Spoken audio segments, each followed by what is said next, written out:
Proyecto Derechos y Libertades Públicas. Boom. Crea tu propio History Channel. Etapas del proyecto. Descubro, a través de la lectura crítica de documentos referenciales y de la apreciación de videos, los estudiantes prepararán su propio History Channel para recrear las ideologías de los personajes históricos más representativos de la democracia latinoamericana del siglo XX al siglo XXI. Significó, crea un cortometraje para su propio History Channel en el cual se evidencia la evolución de la democracia y los procesos políticos que acontecieron, permitiéndole reconstruir el relato de la conquista de los derechos universales y las gestas revolucionarias durante los procesos de constitución de las democracias y los estados de derecho en Latinoamérica. El problema, cómo los sucesos históricos contemporáneos del siglo XX han determinado el panorama político de las democracias latinoamericanas. El uso de la categoría democracia implica una necesaria aproximación hacia lo que entendemos por ella, y acerca de cuáles son los indicadores apropiados para considerar un régimen político como democrático. Sin embargo, creemos necesario tomar en cuenta el contexto histórico, sobre todo de aquellos regímenes políticos de finales del siglo XIX y comienzos del siglo XX, los cuales empezaron a generar marcos competitivos para alterar efectivamente a la autoridad formal del Estado.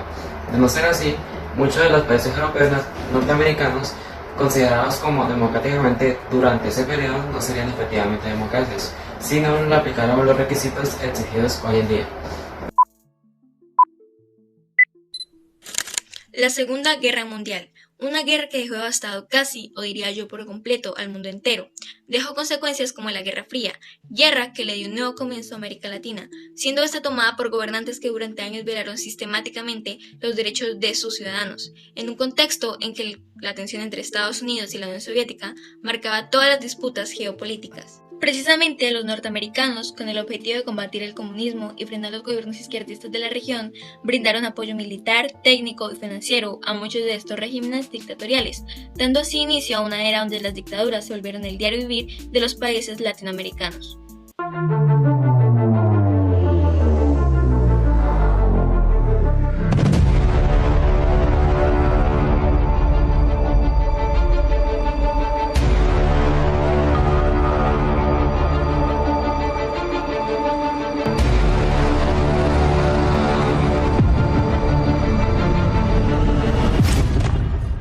Una dictadura es un sistema de gobierno donde el poder se concentra en una persona o en un grupo de personas que no están sometidas a las leyes, el control y la separación de poderes característicos de una democracia.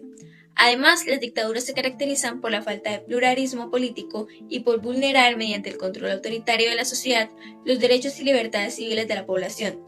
Como dije anteriormente, tras la Guerra Fría se impulsó un sistema de dictaduras en América Latina, y algunas de estas fueron: Dictadura de Argentina. El 6 de septiembre de 1930, José Félix Uriburu encabezó un golpe de Estado que derrocó al gobierno constitucional y político de Yrigoyen y estableció una dictadura militar, la primera de una serie que se extendería hasta 1983. La mañana del 6 de septiembre, Uriburu se puso al frente de las tropas y oficiales del Colegio Militar de la Nación y marchó sobre el centro de Buenos Aires. Yrigoyen huyó a La Plata, donde entregó su renuncia al comandante de un regimiento. Fue arrestado y su casa fue saqueada. También fue recluido a la isla Martín García.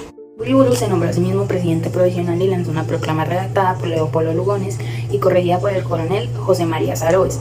Decretó la disolución del Congreso y asumió también el poder legislativo junto al Ejecutivo. También decretó la intervención federal de todas las provincias, con dos excepciones, Entre Ríos y San Luis, únicas provincias gobernadas por conservadores. La dictadura prohibió todo tipo de manifestación pública y decretó la ley marcial, que con esta ley vino para cualquiera que fuera sorprendido incurriendo un delito, también un delito ordinario, y con esto fueron prohibidas las huelgas, que pasaron a ser consideradas delitos graves.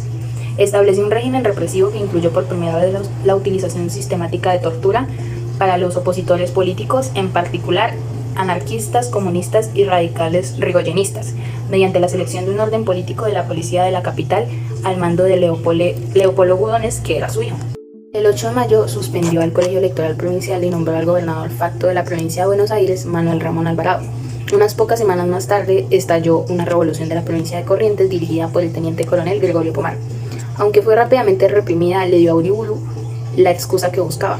Clausuró todos los locales de la UCR y arrestó a docenas de dirigentes y prohibió a los colegios electorales elegir políticos vinculados directa o indirectamente a Yrigoyen. Pero aún así, el 20 de febrero de 1932, antes de entregar el gobierno a su sucesor Uriburu, declararía que el voto secreto es precisamente lo que había permitido el desenfreno demagógico que hemos padecido. Augusto José Ramón Pinochet Ugarte, en calidad de comandante del jefe del Ejército de Chile, encabezó el golpe de Estado del 11 de noviembre de 1973 que derrocó al gobierno de Salvador Allende. Tras el bombardeo a La Moneda, el poder fue asumido por una junta militar de gobierno liderada por Pinochet, siendo nombrado jefe supremo de la nación el 27 de junio de 1974 y pocos meses después, el 17 de diciembre, presidente de la República. Su estadía en el poder se caracterizó por el quebramiento del sistema democrático, la disolución del Congreso Nacional, la proscripción de los partidos políticos, la restricción de los derechos civiles y políticos, como la libertad de expresión, información, reunión y movimiento, y la violación de los derechos humanos. Bajo su gobierno se dio inicio a un nuevo proceso de profunda transformación económica y social. Las transformaciones económicas y políticas implementadas durante el régimen militar se oponían a la imagen del otro Chile durante ese periodo, el de la resistencia y movilización social.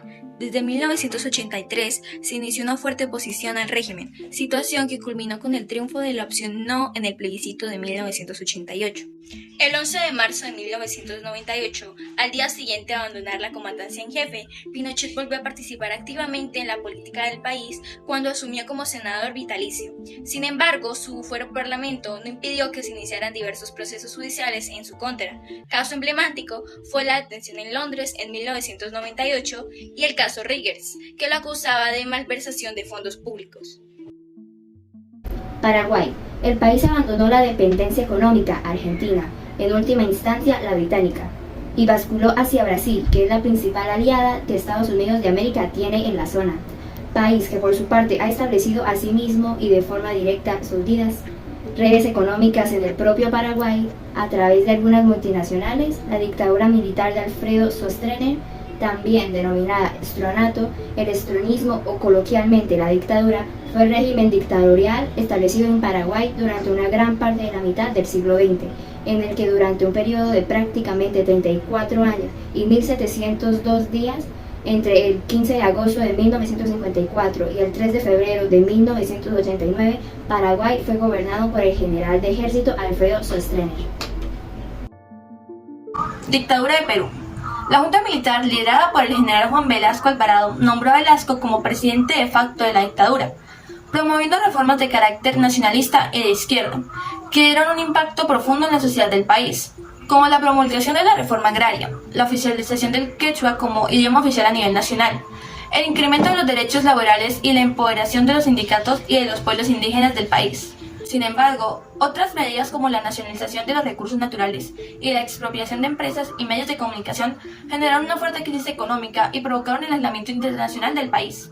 Como respuesta a esta situación, se dio el Tacnazo, un golpe de Estado promovido por el general de división Francisco Morales Bermúdez, quien tomó el poder para deshacer las medidas tomadas por Velasco. En 1978, el nuevo gobierno convocó a una asamblea constituyente, la cual promulgó una nueva constitución en 1979. La dictadura finalizó con la convocatoria de las elecciones generales de 1980, en las que salió vencedor Fernando Belaúnde Terry, quien asumió el mando el 28 de julio de ese año, con lo que se concretó el regreso de la democracia y el fin de este periodo.